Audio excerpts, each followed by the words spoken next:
ನಮಸ್ಕಾರ ಸ್ನೇಹಿತರೆ, welcome back to my channel. ಕಲ್ಲು ಸಕ್ಕರೆ ತಿನ್ನುವುದರಿಂದಾಗುವ ಆರೋಗ್ಯಕರ ಪ್ರಯೋಜನಗಳು. ಸಕ್ಕರೆಗಿಂತಲೂ ಕಲ್ಲು ಸಕ್ಕರೆ ಹೆಚ್ಚು ಆರೋಗ್ಯಕರ. ಕಲ್ಲು ಸಕ್ಕರೆ ತಿನ್ನಲು ಎಷ್ಟು ಸಿಹಿಯಾಗಿದೆಯೋ ಆರೋಗ್ಯಕ್ಕೂ ಕೂಡ ಅಷ್ಟೇ ಉತ್ತಮ. ಅದರಲ್ಲಿ ಅನೇಕ ಆರೋಗ್ಯಕರ ಅಂಶಗಳು ಅಡಗಿರುತ್ತದೆ. ಅನೇಕ ರೋಗಗಳಿಗೆ ಇದು ರಾಮಬಾಣವಾಗಿದೆ. ಕಲ್ಲು ಸಕ್ಕರೆಯನ್ನು ಸೇವಿಸುವುದರಿಂದ ಸಿಗುವ ಪ್ರಯೋಜನಗಳೇನು ನೋಡೋಣ. ಹಾಗೆಯೇ ಈ ಮಾಹಿತಿ ನಿಮಗೆ ಇಷ್ಟವಾದಲ್ಲಿ ಒಂದು ಲೈಕ್ ಮಾಡಿ. ನೀವು ಮೊದಲನೇ ಸಲ ನೋಡ್ತಿದ್ರೆ ಮರೆಯದೇ ನಮ್ಮ ಚಾನೆಲ್ ಅನ್ನು ಸಬ್ಸ್ಕ್ರೈಬ್ ಮಾಡಿ, ಸಪೋರ್ಟ್ ಮಾಡಿ ಪ್ಲೀಸ್. ಕಲ್ಲು ಸಕ್ಕರೆ ಹಿಮೋಗ್ಲೋಬಿನ್ ಅನ್ನು ಹೆಚ್ಚಿಸಿ ರಕ್ತಹೀನತೆ ಸಮಸ್ಯೆಯನ್ನು ಕಡಿಮೆ ಮಾಡುತ್ತದೆ. ಗಂಟಲು ನೋವಿದ್ದರೆ ಗಸಗಸೆ ಮತ್ತು ಕಲ್ಲು ಸಕ್ಕರೆಯನ್ನು ತಿನ್ನುವುದರಿಂದ ತಕ್ಷಣಕ್ಕೆ ಪರಿಹಾರ ಸಿಗುತ್ತದೆ. ಹಾಗೆಯೇ ಒಣ ಕೆಮ್ಮು ಮತ್ತು ಹಸಿ ಕೆಮ್ಮಿನ ಸಮಸ್ಯೆಗಳಿಗೆ ಪರಿಹಾರವಾಗಿ ಕಲ್ಲು ಸಕ್ಕರೆಯನ್ನು ತಿನ್ನುವುದು ಉತ್ತಮ. ಆದರೆ ಕಲ್ಲು ಸಕ್ಕರೆಯನ್ನು ತಿಂದ ಬಳಿಕ ನೀರು ಕುಡಿಯುವುದರಿಂದ ಕೆಮ್ಮು ಹೆಚ್ಚಾಗಬಹುದು. ಮೂಗಿನಿಂದ ರಕ್ತ ಸೋರುತ್ತಿದ್ದರೆ ಕಲ್ಲು ಸಕ್ಕರೆ ಪುಡಿಯನ್ನು ಮೂಗಿನ ಹತ್ತಿರ ಹಿಡಿದು ವಾಸನೆಯನ್ನು ಗ್ರಹಿಸಿದರೆ ರಕ್ತಸ್ರಾವ ನಿಲ್ಲುತ್ತದೆ.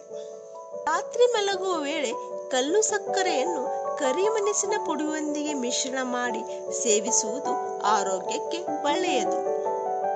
ಬಾಯಿ ಹುಣ್ಣಿಗೆ ಕಲ್ಲು ಸಕ್ಕರೆ ಮತ್ತು ಜೀರಿಗೆ ರಾಮಬಾಣ. ಏಲಕ್ಕಿ ಪುಡಿಯನ್ನು ಸೇರಿಸಿಕೊಂಡು ಕೂಡ ತಿನ್ನಬಹುದು. ಮೂಲವ್ಯಾಧಿಗೆ ನಾಗಕೇಸರ ಕಲ್ಲು ಸಕ್ಕರೆ ಸೇವನೆ ಮಾಡಬಹುದು. ಬೇದಿಗೆ ಕಲ್ಲು ಸಕ್ಕರೆಯೊಂದಿಗೆ ಧನಿಯಾ ಪೌಡರ್ ಬೆರೆಸಿ ಸೇವಿಸಬೇಕು.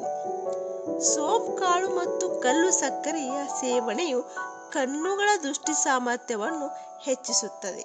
ಹೊಟ್ಟೆ ನೋವಿಗೆ 10 ರಿಂದ 15 ಬೇವಿನ ಎಲೆಗಳ ರಸದಲ್ಲಿ ಕಲ್ಲು ಸಕ್ಕರೆ ಸೇರಿಸಿ ಕುಡಿದರೆ ಉತ್ತಮ. ಕಲ್ಲು ಸಕ್ಕರೆ ಬೆಳೆಯುವ ಮಕ್ಕಳಿಗೆ ತಿನ್ನಿಸಬೇಕು. ಇದರಿಂದ ದೇಹಕ್ಕೆ ಬಲ ದೊರಕುತ್ತದೆ, ಮಿದುಳಿಗೂ ಕೂಡ ಒಳ್ಳೆಯದು. ಕಲ್ಲು ಸಕ್ಕರೆ ಸೇವನೆಯು ಜೀರ್ಣಶಕ್ತಿಯನ್ನು ಸುಧಾರಿಸುತ್ತದೆ. ಇದರಲ್ಲಿ ಜೀರ್ಣಕಾರಿ ಗುಣಗಳಿದ್ದು ಇದರಿಂದ ಆಹಾರ ತ್ವರಿತವಾಗಿ ಸುಲಭವಾಗಿ ಜೀರ್ಣವಾಗುತ್ತದೆ. ಧ್ವನಿ ಒಡೆದಾಗ ಒಣಶುಂಠಿ ಕಲ್ಲು ಸಕ್ಕರೆ ಪುಡಿ ಮಾಡಿ ಸೇವನೆ ಮಾಡಬಹುದು. ಬಿಳಿ ಈರುಳ್ಳಿ ರಸದಲ್ಲಿ ಕಲ್ಲು ಸಕ್ಕರೆ ಸೇರಿಸಿ ಕುಡಿದರೆ ಕಿಡ್ನಿ ಸ್ಟೋನ್ ಕರಗಲು ಸಹಕಾರಿ. ದೇಹಕ್ಕೆ ತಂಪು ನೀಡುವುದಲ್ಲದೆ ಬಲವನ್ನು ನೀಡುವ ಈ ಕಲ್ಲು ಸಕ್ಕರೆಯನ್ನು ಹಿತಮಿತವಾಗಿ ಬಳಸುವುದು ಒಳ್ಳೆಯದು ಅಲ್ವಾ? ಏನಂತೀರಿ?